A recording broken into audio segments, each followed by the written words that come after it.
Good afternoon, ladies and gentlemen, and welcome you to uh, a very important conversation that we're having this afternoon on the last day of the Hyderabad Literary Festival 2021. Uh, we have with us someone who has been a hero for many of us who grew up at the time India transformed from its pre-1991 days to the post-reform days. Dr. Montek Singh Ahluwalia. Dr. Ahluwalia has been a face of the reforms that India went through, which has done dramatic improvement in the lives of all of us. And all of us have been looking at him with admiration and as great fans of what he has achieved. You all know Dr. Ahluwalia. I'm not getting into what all he did, but he held the best offices possible, including at the World Bank, in the Planning Commission, in the Finance Ministry, and everywhere. And he's just written a book which he will talk about, and around which this conversation will be. Engaging him is Dr. Parakala Prabhakar, an analyst and a marketing and communications person, and a person who has done enormous work in multiple ways. He has been a member of the task force of the Planning Commission. He has helped formulate the 10th Finance 5-year plan. He has been involved in various activities and is considered an intellectual outstanding. So happy to have you here, both of you gentlemen, and I'll just leave it to you to carry on from here. I'll put my videos off and come back at the end of about 35, 40, 45 minutes to ask you the questions that we hear from the audience. Thank you once again very much. It's all yours. Thank you, Ajay. Good evening, Dr. Ahluwalia. Good evening. Good evening. Would you like to kick off by telling us what made you write this book and what did you want to convey in this book? What are the things that that you wanted to emphasize? Well, I think that's a very nice way of entering into the conversation. The first thing I want to do, since you've given me the floor, is to exploit this opportunity and do a little commercial presentation of the book that we are going to talk about. I mean, this is Backstage, and I hope that people will get a chance to look at it and make up their own mind about what the book says. In the book, I've mentioned that I don't view this book as a memoir, because a memoir tells you what the individual did and the context in which the individual did it, etc. That is all left for others to judge. I see this as, and I've used that phrase, I see this as a travelogue on the journey of thought. I mean, it's a journey that I was privileged to be part of, but it's a journey that involved many other people, and at different stages, different people were moving forward and so on. And so I've tried to document how economic reforms in India happened. For my generation, I came back in 1979 when India had acquired the reputation, after having worked 11 years abroad, India had acquired the reputation of being a very slow growing country, whereas everybody else was moving much faster. And I was aware, and many other people were aware, that our policies needed to change. And I had the opportunity to see that change taking place. It began in the 80s, it was really intensified in 1991, and then it continued thereafter. So this is really the story of how policy change took place. And there are many issues that people may want to raise. What caused the change? Why was it so slow? Was it effective? Etc. And I don't want to go into those now, because I'm sure that Dr. Prabhakar will raise all these issues. But I just want to put it to you that I'm trying to document how policies changed right from 1979 through to the end of the UPA period, and a little bit of a looking back on the early results achieved in the NDA government under Prime Minister Modi, although those are from an outsider's perspective, so I don't have an inside perspective on that. So, with those words, thank you for inviting me. I spent many years in Secunderabad, which is a sister twin city of Hyderabad, so would have liked to come back physically. I've done that several times, but it's good to be there virtually. So, thank you all very much for making that possible. Dr. Ahluwalia, thank you very much for joining us at the HLF and to talk about your book. I must make a couple of remarks before we kick off. One, it is an excellent and very valuable addition to the existing literature on what happened in 1991, what was the situation before 1991, why we were lagging behind, and what has been happening since 1991. What are the kind of measures that were brought in, what was the resistance that was put up, and what were the political constraints. That's yours, of course, stands apart in the sense that you are there. You are one of the primary actors in this, not just an observer, not like somebody who is a journalist looking at it from outside and chronicling it. So that's an excellent addition and contribution, and I'm extremely grateful to those people who have really nudged you to write this. And when I read your book, and especially your acknowledgements and the way you prefaced it, etc., and I had a feeling that it was not entirely your idea to write about it. There were a lot of people, especially your wife and your friends, have encouraged you to write it, and we should all be thankful to all those people. And another thing that I want to observe and make a remark is that when somebody who was with the government for such a long time and a trained economist, one would expect the style to be very difficult, very monotonous, and very uninteresting, unreadable kind of a thing. But you have really smash that idea.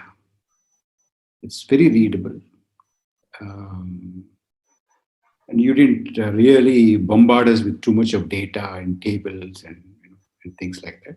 Really nice narrative. I must compliment you on that.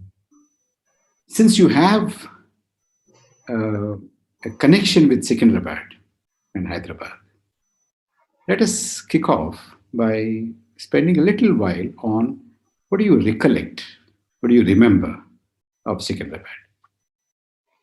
Well, that's quite charming. Let me say, by the way, the most important person who pushed me to write this book was my wife, Isha. She passed away last year, a great loss to me. But it was she who said that you must write this book.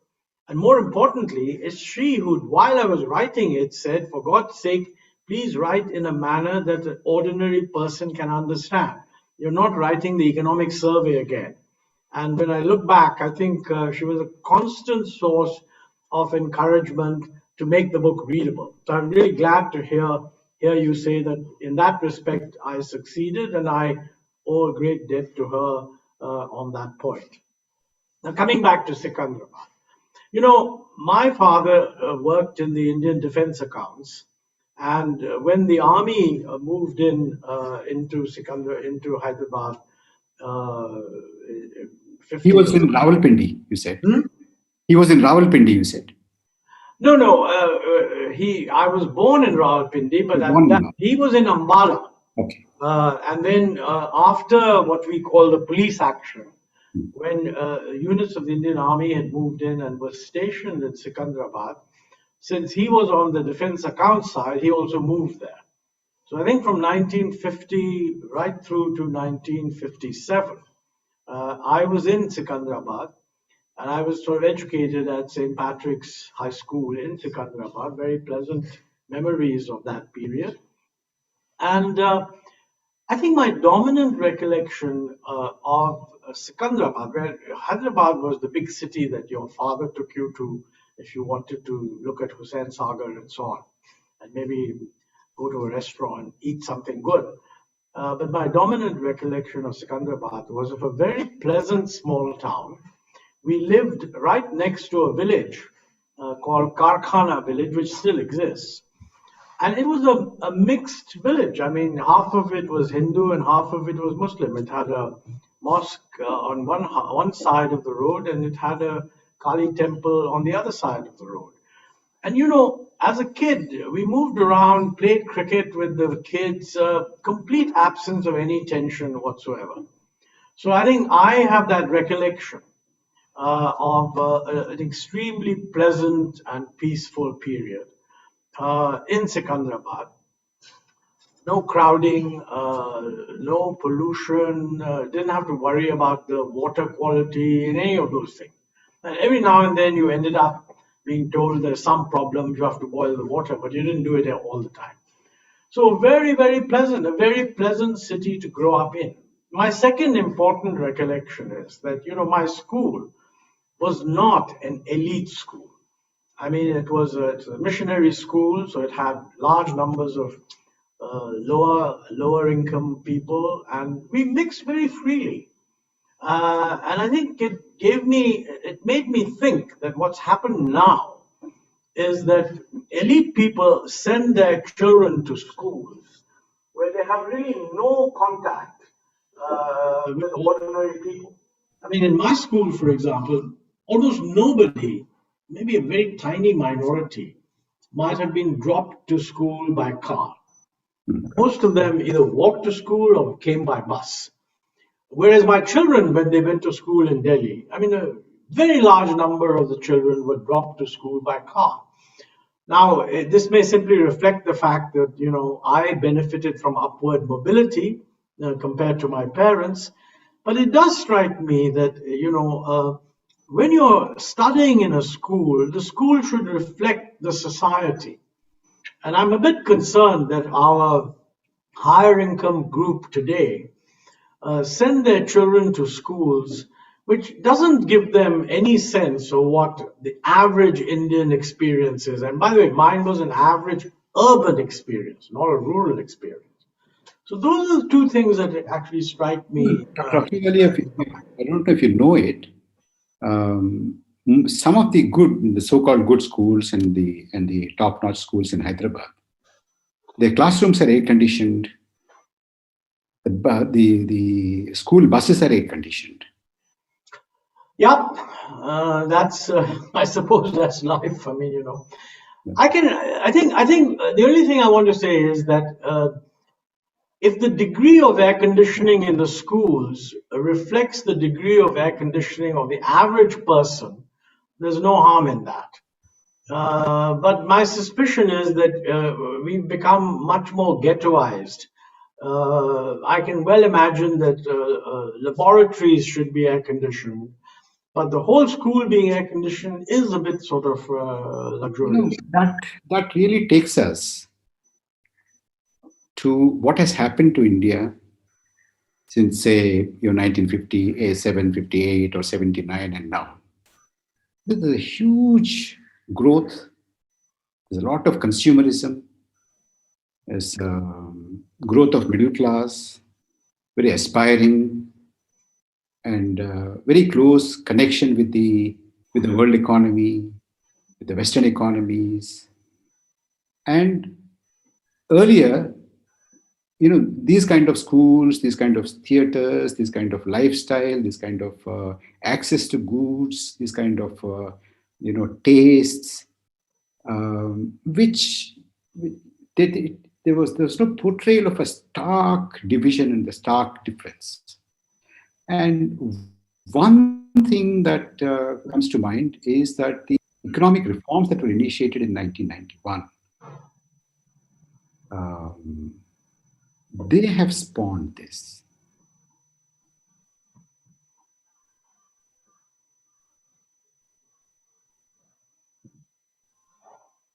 Yeah. Would you take that as one of the No. There's. consequences of I the think things that there were intended? there are two parts to your question. One is, does liberalization compared with a very strictly controlled economy, does it increase the degree of inequality within the economy? And I have no doubt that it does. Because most control-oriented systems tend to justify themselves by saying we need to do this to look after the poor. And while they do a little bit for the poor, they dominantly prevent the rich from getting very rich and even the middle class from growing. So the impact of controls, in my view, reduced India's growth potential. And as a result, over a 20, 30-year period, we got much less benefits for every segment than we would have got if we had liberalized. But it is true that when we liberalized, the ones who were most able to benefit from the market economy move forward first. The theory is that when you see what is possible, those who are better placed to do it take advantage, then others learn from that and they move forward, and hopefully over time you get a convergence. So this is the narrative, if you simply look at the Indian economy unconnected with the world, that I would say that yes, when growth occurs, you would see a certain amount of inequality. Uh, the old argument that the Kuznets curve, that inequality first increases and then reduces, can be, if you like, described or illustrated by the following kind of parable: that you have a subsistence economy where everybody is at subsistence level. Then you have a modern economy where people can have twice the per capita income. And obviously, you don't want to live forever at subsistence. So your name of the game is to move people from the subsistence economy to the more productive economy. And as you do that, initially, inequality rises because you get some people at the top, whereas most of the fellows are behind. So inequality keeps rising. But then as more and more people move to the top, with the uniform level of income and the higher level, inequality goes down. So the fact that inequality is rising, if it is part of the process of moving to higher income growth, I don't think should worry us too much. Although you have to deal with the, if you like, the social cleavages that creates, and that's really the task of the political leadership, to persuade people that look, this is not being done just to help the top. This is a structural change that's going to help all of us, but regrettably, some of you will benefit a little bit later. And somehow, if too much of that is happening, you do something special for the people at the bottom so that they also perceive that the system is on their side. Now, this is one narrative. This is combined with globalization. What globalization does is it hugely increases the level that can be achieved by those who move to the productive side of the economy. And when it does that, the fact of globalization actually reduces inequality globally, because countries like China and India become higher income countries and they grow faster than the richer countries. But within these countries, it increases inequality. And you can see that in the sense that, Indians get high levels of skills. In a globalized world, they're mobile, so people employ them abroad. So if our companies want to keep them in India, they have to pay them higher salaries, not perhaps as high as they would get abroad, but certainly higher than otherwise. So there is the process of globalization, paradoxically, reduces inter-country inequality.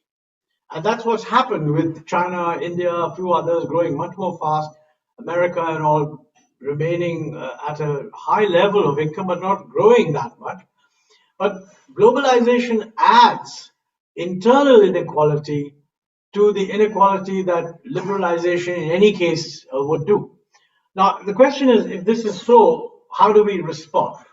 Are we against liberalization, or do we have to recognize that because liberalization helps the economy and the society, but for some time it makes people feel that they're getting an unfair deal, then we have to organize the system in such a way that they feel that they're getting something special, that their interests are being looked after.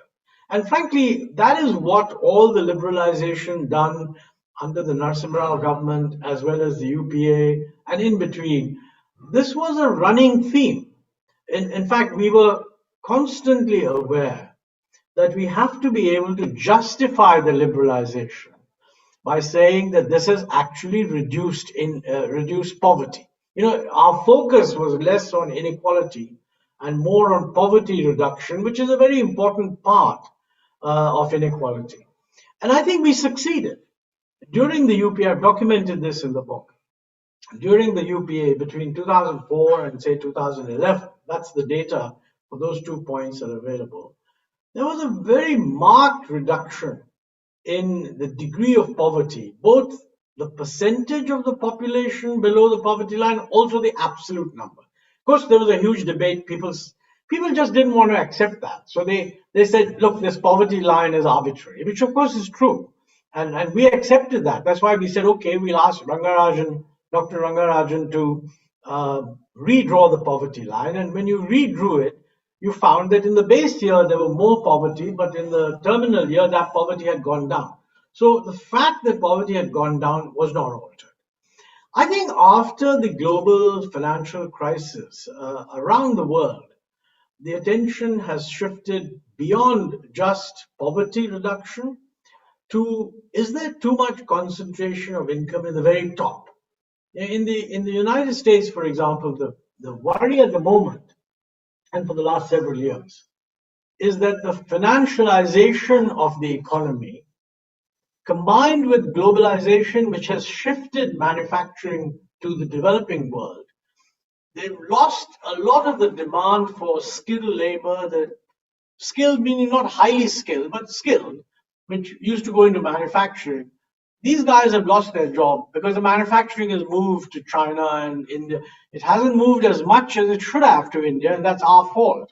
But it's certainly moved to the developing world. And within the United States, it's the high-end stuff, the financial sector, where huge incomes are being earned. There's a lot of data which shows that, the ratio of chief executive payments to, let's say, the average payment in a company has shot up in the United States. This has created a lot of resentment. And, after the financial crisis, this resentment increased because people said, look, these so-called geniuses who are running the financial sector run the economy into a mess. And we've lost jobs and we've lost homes, but none of them has suffered. And even someone like the managing director of the IMF, Christine Lagarde, she said that a lot of the resentment is because all these terrible things have happened and nobody has gone to jail. We sense that very often here. When something goes wrong, people want to fix responsibility. And I think the rise of inequality is a new phenomenon. Quite honestly, if somebody had asked me in the 1980s, are you concerned about inequality? I would have said, yes, we are, but the most important thing is reduce poverty. So if you have a choice between faster growth with no change in income distribution, but which reduces poverty, to lower growth, which keeps the income distribution constant, but doesn't reduce poverty, the first is better. You might even have said that a little bit of increase in inequality may not be so bad if it's getting you high growth.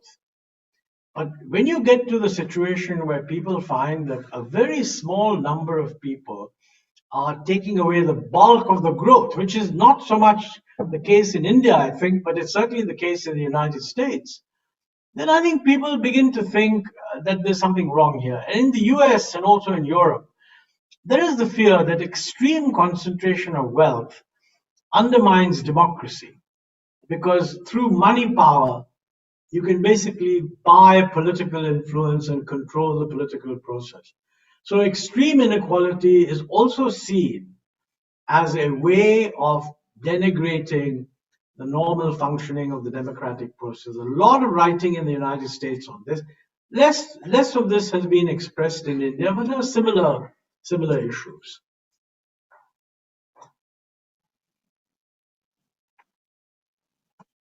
Can't hear you. That's the crux of the issue. You see, when before 1991, the political discourse about whether we should approach, whether we should follow a particular approach or the other, whether it should be a socialist pattern of society or a capitalist road or a mixed economy, and of course you yourself had mentioned people who are very suspicious of growth. They were more concerned, they were more interested about distribution rather than increasing the production and the productivity. These were because they were mostly political concerns. Will we be able to sell this? For instance, you also mentioned, you said it very, very nicely, reform by stealth, isn't it? That's what you said. Mm-hmm. Narasimha Rao and Manmohan Singh model, the way it was projected as if it was, a continuation of Panditji's philosophy, continuation of Indiraji's philosophy, continuation of Rajiv Gandhi's philosophy. That's how they tried to smuggle in reform into the Indian economy. You're part of it, of course, your M document. Would you like to talk a little bit about your M document and tell us, what prompted you to write the M document,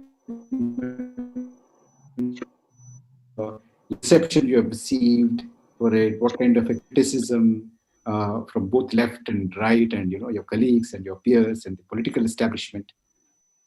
Well, no, that's a very nice opportunity for me to talk about what I thought was an important part of my personal experience. The M document really we were, when the Congress government was going in for the election with Rajiv Gandhi as Prime Minister, we were all aware that the reforms had sort of faded. I mean, he came in with very ambitious, taking India to the 21st century, reforming the system and so on. But what happened was only a very limited amount of reform. And Mr. Deshmukh, who was his principal secretary, and I had discussed that, look, I think if the government comes back, we should prepare a coherent package which identifies the critical reforms that are needed. And one of the problems in our system is that reform ideas emerge from ministries. So you expect the Commerce Ministry to put forward reform ideas on, say, exports. And the problem with that is that maybe the most important thing about exports is to get rid of import licensing and to create a freer system and to have a flexible exchange rate. But these are not areas in the realm of the Commerce Ministry. What the Commerce Ministry controlled was really export subsidies. So whenever you said let's have an export strategy, the Commerce Ministry will always say, well, we need more subsidy for this export, more incentives for that. Never that actually other ministries have to do things very differently. So Deshmukh had said to me that, look, let's work on what would be a sort of a holistic view of the different changes that have to go together with each other. Well, the Congress lost the election. Mr. VP Singh became Prime Minister. He continued me in the Prime Minister's office. And, he had gone to Malaysia and I was accompanying him. And, he casually said to me that, it's amazing how much this was in 1990. And he told me that he had visited Malaysia as Deputy Minister for Commerce or Deputy Minister for Commerce in 1973. And he was amazed at how much progress they have made. And why is it that we are not able to do that? And I said to him that, I used to visit Malaysia in 1973, and I agree with you that what they've done since then is remarkable. I mean, in 1973, if you visited Kuala Lumpur, you would think you were in a less developed city than Delhi. Whereas by the time 1990 came about, things had looked quite different. And my view was that because these guys have taken to the task of reforms, which we have not done. So he said to me, well, why don't you prepare a paper and let's see what needs to be done. So I wrote a document, which he said he didn't actually implement it, but he said, let it be discussed in the committee of secretaries that is chaired by the cabinet secretary. And normally in these committee of secretaries meetings, the papers that would come would be from the ministries. This was one of the few occasions that a paper from the Prime Minister's office went and all the ministries were asked to comment on it. And it made suggestions about what different ministries should do. It was highly controversial. It didn't have my name on it. But because it came from the PM's office, many people said it must be coming from me. I certainly didn't deny it, but I didn't confirm it either. And I think it was Ashok Desai who said, let's just call it the M document. And that caught on. So it kept getting called the M document. You know, a year later, I mean, one of the key things that that document said was that, first of all, we have to change because the world is changing. Even the communist countries of Eastern Europe are changing. China has been changing for 10 years. Second, if you're going to change, it cannot be a series of isolated changes. It has to be coordinated changes across the board. That is, if you do something in one area, it gets supported by action in the other area, and you must take both these actions together. So it listed a whole bunch of things that needed to be done. And, you know, in a way, in 1991, when policy changes were made, they were very similar to what was proposed in the M document. Now, when that document leaked, I mean, it's quite interesting. First of all, within the ministries, there were some ministries that supported it. I mean, for example, the industry ministry, Amarnath Verma was at that time the secretary. He supported the liberalization I was proposing. Finance ministry was very negative. I mean, you had a traditional finance ministry approach, don't want any change. They certainly didn't want liberalization of imports. Control. I think they felt that. No, I think they honestly did not appreciate that when you have too much imports compared to exports, that a current account deficit is a macroeconomic imbalance problem of excess demand spilling over. And if you have that, then you've got to reduce excess demand. They tended to feel that this can be controlled by just controlling imports. So the idea was not control for its own sake, although some people may have liked that. But their view was that, look, how do we manage the balance of payments?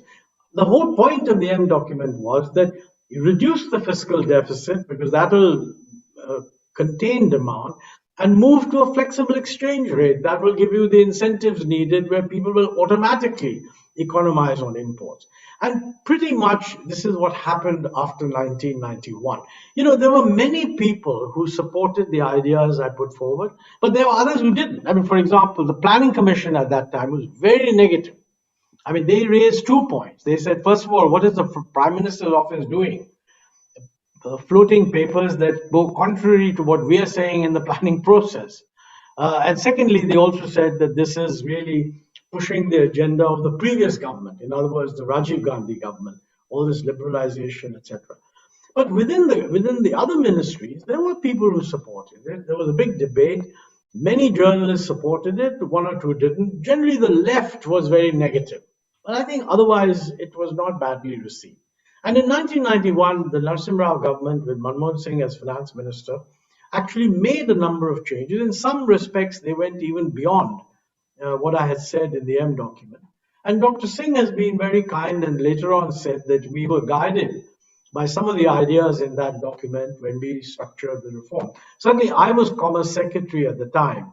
And on the whole trade front and later on the exchange rate front, I was able to do what was necessary. Now, here again, I got it done within a couple of months in the Commerce Ministry by persuading Mr. Chidambaram, who was the Commerce Minister and who fully understood and backed the point.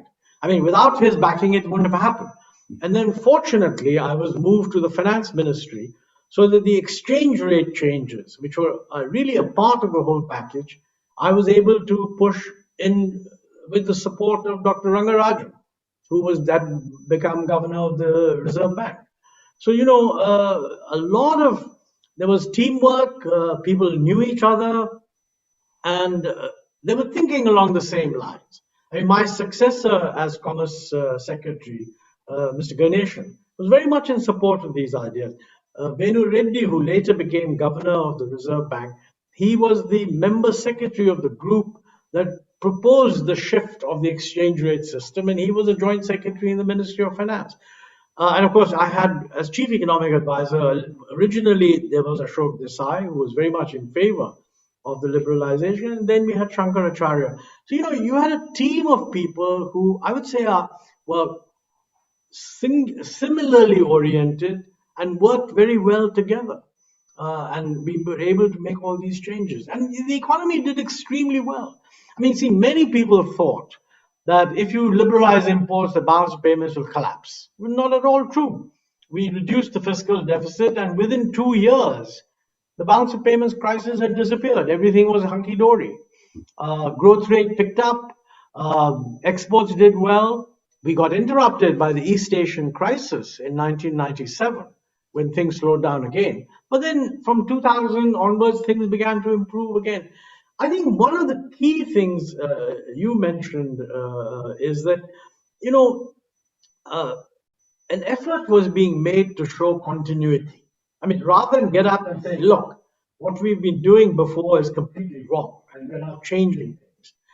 There was a political compulsion to say that, look, this is not a big change. Now, I mentioned in the book that, when the industrial policy was proposed, which really dismantled the old controls, the top Congress leaders were very unhappy because they felt that this is going against the legacy of Pandit Nehru and others. And Jairam Ramesh was asked to redraft that policy in consultation with Dr. Manmohan Singh and Mr. Chidambaram. And Jairam Ramesh, in the end, produced only a preamble. The policy wasn't changed at all. And the preamble said, we have always changed. We have had several policies. There was the policy under Nehru, then Indira Gandhi produced a policy, then Rajiv Gandhi produced a policy. So we have a history of continuity with change. So there was a desire to emphasize continuity rather than to highlight change. Yes. Now, I think, in a way, this has pluses and minuses. The pluses is it reassures people that, being fixed in your ideas is not sensible. I mean, I have no doubt that Pandit Nehru himself would have changed his mind on many issues had he lived long enough. So similarly, later on, Indira Gandhi, who was not in favor of liberalization, agreed with a little bit of liberalization. Rajiv Gandhi actually said that we are working with systems that are 10 years out of date. And there's no way that we can become competitive unless we modernize our system. So the message was there. But, on the other hand, what this does is it avoids the dramatic statement that we need to change. And that means change becomes a little slower. And I think the Indian, what you call... you couldn't have done a Deng Xiaoping here. We couldn't have done a Deng Xiaoping here. Well, it's interesting you mentioned Deng Xiaoping. Deng Xiaoping also made changes. But, in that entire period, he made changes gradually. He never criticized Mao Zedong. He practically dismantled Mao Zedong's legacy. I mean, the rest of the world was very happy that he's getting rid of Mao Zedong's ideas. But within China, he never questioned Mao Zedong. And the chairman Mao Zedong's thought was never dethroned. But, Deng Xiaoping had the advantage of controlling. I mean, he came in a couple of years after Mao Zedong died. I think he took over in 1978 or something. 78, yes. And from then onwards, he was in effective power right through to 1989. Yeah. So it's a very long period to be in control of a party which is itself monolithic. Now, mind you, he dismantled the legacy. He brought in his own formulae, like, it doesn't matter if a cat is white or black, as long as it catches mice. Yes. So, the idea that don't be hung up on public sector, private sector, just look at the end result. He also was fond of the slogan, crossing the river while feeling the stones, which is suggesting that you do these things gradually, get people to understand. Now, he didn't have a democratic compulsion. I mean, unlike Mr. Narasimha Rao, who was, after all, had a lot of opposition within his own party, he was in control. But even though he was in control, he felt that these things need to be done gradually. Now, mind you, he did it in a very, very organized fashion. I mentioned in the book that, in 1986 or something, when the Chinese were in the middle of their reform period, he invited a bunch of Europeans and Americans, including Nobel Prize winners, onto a cruise on the Yangtze with Chinese officials to discuss how should China restructure itself. So this didn't happen in Beijing in a big conference and so on. They just stuck them on a cruise ship along the Yangtze River, and they went up to the Three Gorges discussing this. Originally, the Chinese thought that the lessons of Eastern Europe, a sort of mixed economy type approach, might be the most suitable. But in the course of the discussions, he came to the conclusion that, look, if you're going to make a change, make a really big change. Don't try this fiddle-faddle kind of halfway house. And I think it was Kenneth, I forget which, I mentioned it, but the name escapes me now, very well-known American economist, who actually persuaded him that, look, this is the way to go. I mean, this Eastern Europe halfway house thing isn't going to work. So there was a lot of internalization of lessons from outside, but that all took place in the confines of the Communist Party. It wasn't shared with the vast majority of the public. I mean, that's why, people often said that, we were too unwilling to change because of this historical legacy. So I think somebody once said that, India is an open society with a closed mind, but China is a closed society with an open mind. And I think there's a lot to learn from. We should be constantly questioning what we do. And the fact that this is part of our tradition is irrelevant, because traditions don't necessarily have to be followed. I mean, after all, that prompts me to come back to the question initially. See, after people like you, the team that was assembled in 1991 under Narasimha Rao, Manmohan Singh, when the new thinking was brought in, practically till today, even till today, it remains unchallenged. You had almost all political parties participating in the government since 1991, including the communists. The CPI participated in the government. CPM, of course, stayed away. But every shape, from far left to far right in the Indian political, democratic, electoral political spectrum, everybody participated in the governments, ran the governments. But 1991 paradigm has never been challenged openly in practice. It's never been upended, continued. Of course, the rhetoric might be different. Somebody who opposes GST comes to power and implements GST. Somebody who opposes something else and comes to power and supports the GST. All these things we have seen that it remains practically unchallenged. It is being implemented. Differing pace, rhetoric may be different. It could be done in stealth, could be done in open, whatever. Now that, in fact, I have a huge list of questions to ask you, but we don't have so much of our time. But then I would want you to address this. But look, in our intellectual economic discourse, prior to 1991 and after 1991, the professional economists, the academic economists, I'm not talking about the economists that were in the government, like you, Dr. Rangarajan, Dr. Manmohan Singh, I'm not talking about those people, but the academic economists and the and the general political, economic, intellectual discourse in the country, it has not been able to challenge, interrogate, question, why are we lagging? Why are we not looking around for new ideas when the whole world is moving? 70s starting 78, the Chinese also have started moving. We have absolutely not looked around. We have not looked around. We looked only to the West, looked at the West with a lot of suspicion, the colonial, the imperialist, etc., etc. But then we did not look at the East. We did not look at the land reforms that were taken up, in the East Asian countries. The kind of industrialization that they were embarking on, what kind of tools they were using, what kind of a policy framework they were using. Why was there a stagnation in that? Well, let me say that that's certainly true up to 1980, that the established orthodoxy was not challenged.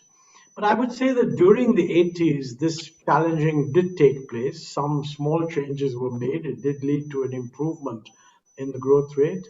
In 1991, major changes were made. And as you yourself said, subsequent governments endorsed that paradigm. The United Front government, the NDA government under Mr. Vajpayee, followed by the UPA government under Dr. Manmohan Singh. These are all coalition governments. They more or less continued the same thing, though with a bit of bickering. The UPA tried to bring in GST, BJP opposed it, but then when the BJP came in the form of the NDA, they agreed to it. So I think the succeeding governments did have some endorsement of continuity, although the political discourse was often very bitter.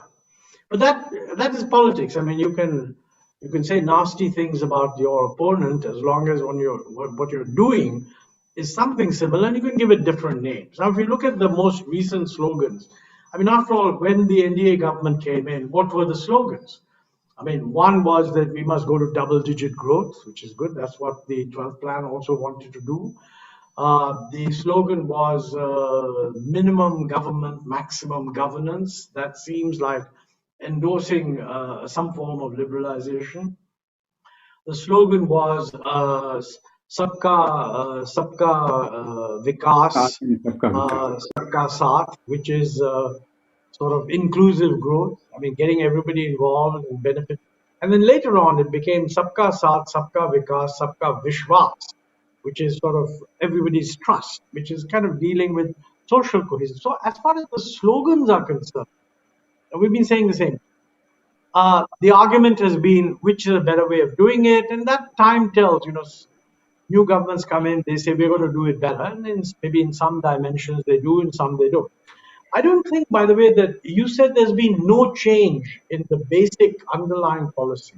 I want to qualify that, because in the last 3 years, we have seen a basic change on the issue of openness to foreign trade, because import duties have been raised for 3 years in a row on a very large number of items.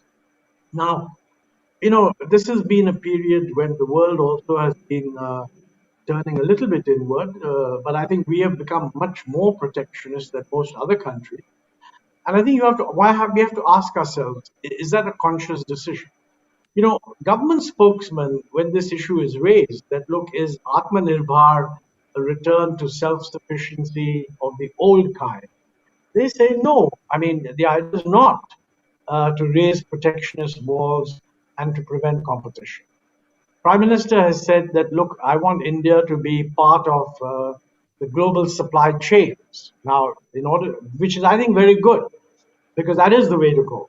But if you want to be part of global supply chain, you cannot be raising import duties, because the whole logic of a global supply chain is that you bring in imports from the places where they can be most efficiently produced, add value to them in some part of the process, export them to other places, which will then do the same thing. So in a way, the raising of import duties seems to me to contradict what is a very desirable objective, which is to link up with global supply. Similarly, in the opening up, Mr. Narasimha Rao talked about look east. Mr. Modi has talked about act east. And I felt that was a signal that we're going to do more in order to integrate ourselves with East Asia.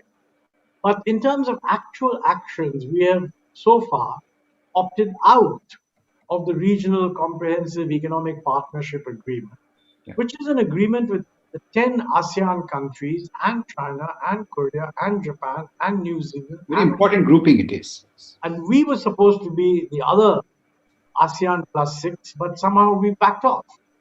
Now, this sends a very negative signal. If the intention is to bring in investment into India, which would help to diversify global supply chains away from, let's say, the overdependence on China, then raising duties and refusing to join RCEP, to my mind, sends the wrong signal. The world has changed. I mean, traditionally, we were not in favor of regional trade agreements because we said, look, the solution is multilateral trade liberalization.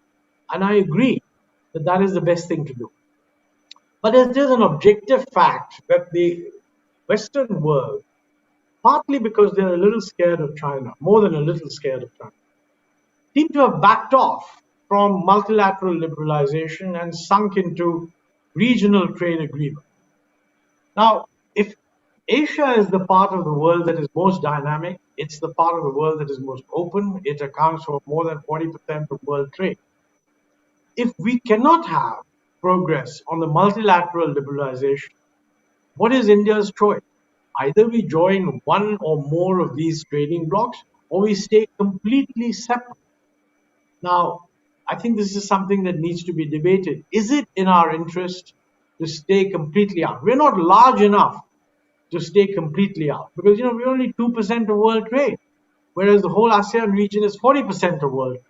It's much more sensible, in my view, to join the ASEAN region and to give the signal that, look, we're also part of the global economy. If you want to invest in areas other than China, invest here. And whatever you produce in East Asia, you can bring to India, we process it, send it abroad. So I think in this dimension, we seem to be regressing. This reminds gentlemen, if you don't mind, we have reached 5:50, and can we have another 10 minutes? Sure. I have three things at least. I want your views, Dr. Ahluwalia. You see, about the trade and joining of the multilateral and the regional groupings, etc. I'm reminded of the time when there was a debate in India about GATT and Dunkel proposals, and then eventually which culminated into WTO, etc. I found strangely that you don't refer to the Dunkel proposals, the debates that went on during those days, and what your views and what the ministries and what the economic establishment thought about it. Is it that you feel that was important to deal with in your book? That's one. That's a very short thing. That's not a very major issue. The two things that I want you to say slightly elaborately, divide your time, whatever Ajay allows us to do. In the remaining time, I want you to talk about why we don't pay as much attention to agriculture when we talk about reforms, when we talk about changes and new policy perspectives. Why don't we talk so much about agriculture? This is one. It also has a bearing today what is happening in the country, the MSP issue, the farmers' agitation, etc. Throw some light on that. That's one. The other thing that I want you to deal with is, of course, you elaborately discussed your experiences in the Planning Commission. The successor to Planning Commission, can we say successor? I do not know. The replacement to Planning Commission, the Niti Aayog, does it really serve any purpose? Is it really serving any purpose? Is it really helping us to, understand the economy? This to the government, a comprehensive view of the economy, recommendations, evaluation, monitoring, position papers, policy perspectives. At least these three issues, if you can deal with before we close. Well, very quickly on WTO, yes, I have not discussed that. Because I wasn't a party to those negotiations. They were very prolonged, but in the end, the negotiations succeeded, and we set up the WTO. I was not party to those, and I didn't have an insider view, so I didn't deal with it. But I think certainly at that stage, after much discussion, uh, it looked as if a new era in multilateral trade negotiations was about to begin. And I have no problem with the WTO. It's a good thing that we set it up. Second thing on agriculture, I think it's not true that the reforms did not focus on agriculture, and it's certainly not true that the UPA didn't worry about agriculture. One of the big things that the reform did was to reduce industrial protection and also to free up the exchange rate. Now, anything that lowers industrial protection and also frees up the exchange rate becomes favorable to agriculture because with the market determined exchange rate, Indian agriculture becomes much more competitive with global agriculture. And during the UPA, by the way, if you look at what happened in agriculture, we saw a big increase. I mean, the agricultural, I forget the exact growth rates, but during the UPA period, agricultural growth rate was around 3.6%, and our target was 4. And before that, it was much, much lower. And since then, it's been much, much lower. So I think I'm not talking about the growth. I'm talking about the reforms. For instance, yes, no, but you see, on reforms, gentlemen, I think I'll ask Dr. Ahluwalia to complete his responses, but I think it's time we need to close. We have another session following. All right, I'm really sorry. Please complete the responses, sir. No, I think, let's say on the reforms issue, which is currently controversial, during my period in the Planning Commission, I was of the view that we need to modernize agricultural marketing. But our understanding was that this can only be done by state governments. So we were recommending to state governments that you please look at the agricultural marketing arrangements and modernize them. Because if farmers are going to benefit from agro processing, then frankly, my view is that you have to bring in private sector involved in marketing. I don't share the view that bringing in the private sector means sacrificing the farmers. There are ways of strengthening the position of farmers at the same time allowing the private sector to put in better storage, better investment in logistics, etc. But we were clearly of the view that this belongs in the realm of state government action. I think what has happened since then is that the present government's interpretation is that constitutionally they are not prevented from doing this. This was not our view. And now whether that's constitutionally correct or not is something only the Supreme Court can pronounce on. So I think we've seen a rather unfortunate situation where if it had been done more gradually with greater consultation, I think we would not have had a problem. Now, many people have said this consultations have been going on for years, but actually the consultations were going on in a framework in which you will always assume that it's the state governments that will act. If the central government is going to take action, then I think you need consultation on what it is that you propose to do and hearing different points of view and so on. So that's my view. On the Niti Aayog, to be honest, I'm not sure what the Niti Aayog's current role is, and I don't have an insider perspective. It's for the government to decide whether the Niti Aayog is giving it the support it wants. I've not followed everything that they do, so I don't want to pronounce on whether they're doing a good job or not doing. Gentlemen, this has been one of the most fascinating conversations we have had at the festival. Both of you were brilliant. The questions and the responses were so good that I did not come in earlier with audience questions because I think this was going extremely good. I cannot thank both of you enough. Dr. Ahluwalia, thank you so very much for spending this hour with us. Ladies and gentlemen, you should pick up Backstage, Dr. Ahluwalia's book. It's something that all of us can learn from. And Prabhakar, thank you very much for your wonderful questions, very incisive and insightful questions. It was very good to have both of you with us.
పున్నాము వెన్నెల కోలు పూసి కాసిందే కోలు. నీరు నిమ్మల కింద గన్నెర్ల కింద వంగి పూలే రంగ కొంగందుకునే వంగి పూలే